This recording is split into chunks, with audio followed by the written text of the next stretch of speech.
Colin McGuigan, IFLTV, Sam Jones, new drip deal? No, definitely not. I don't talk- get any deals, mate.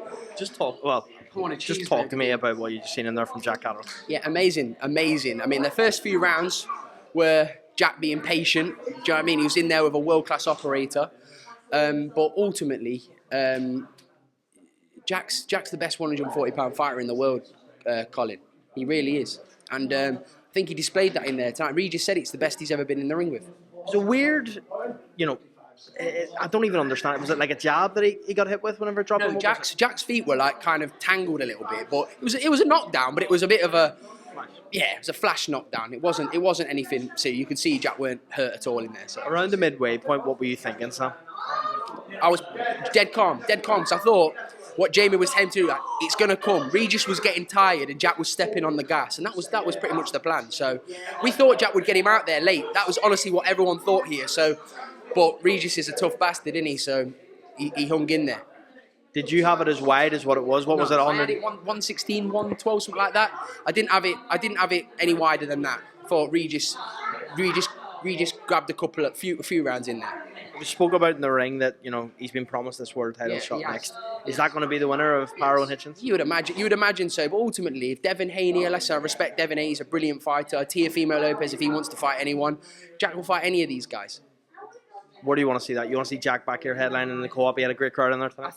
I think wherever it happens, Jack needs to fight for a world title next, and that's what Eddie's promised, and that's what we're gonna have to deliver it him, because he deserves it now. Come on, look at the record, look at the run he's on. But yeah, it was brilliant. I'm so proud of him. A word on you and Regis' situation. What did he say to you when he was coming out of there? No, he just called there no hard feelings. It is what it is. Listen, he done me, didn't he? He done me like a kipper at the press conference, and it just is what it is. But he's a great fighter, and he proved in there what kind of man he is. Like he was hurt in there bad, and he dug deep. He's a warrior and good. Listen, I have no ill feeling to him. It is what it is. He's nailed me in the press conference, but I did say before the fight, the last win of his career is going to be against me, and ironically it is. So yeah, his last win of his career is against me. He did me, didn't he? But Jack beat him there, and I thought Jack was brilliant in there, especially in the latter rounds. He was brilliant. You've said in the ring there that he told you he was going to retire. Yeah. Is that what you think is right for him at this stage? Yeah, that's what he was indicating, but it's obviously up to him. But what a career he's had. He's completed boxing, hasn't he? He's a two-time world champion. He's done everything he needs to do, and he's come over here and he's fought his bollocks out. So fair play to Regis. Sam, you've taken a lot of stick this week from people online and stuff, and Tony Bellew in an interview with Coogan yesterday kind of sang your praises and actually said you're the best. I think he said you're the best manager in Britain. With the word. Yeah, I agree with him. What do you make of those comments from Tony, though? Is that good? I love Tony, and Tony knows how hard I work for my fighters.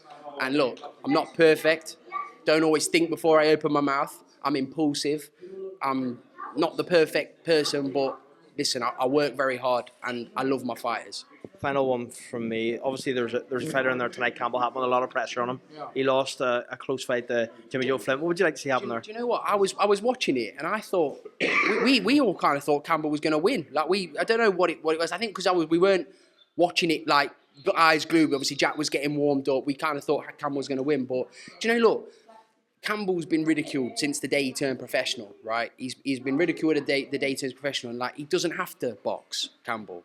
His dad's a wealthy man. He doesn't have to box. So, I don't know. It's up to Campbell whatever he wants to do. But I felt for him. I really did feel for him. We all wanted him to win. We was all cheering him on. We all wanted him to win. But listen, it wasn't to be for him. And it's up to him whatever he does next. And if he wants to carry on boxing, fucking let him. Leave him alone. Do you know what I mean? Leave him alone. He's lost. You've given him stick. Like, if he won tonight, they'd have given him stick. Do you know what I mean? So... Listen, I like Campbell Hatton a lot. I like, respect his dad. Let him do whatever he wants to do. Sam Jones, pleasure, mate. Thank you.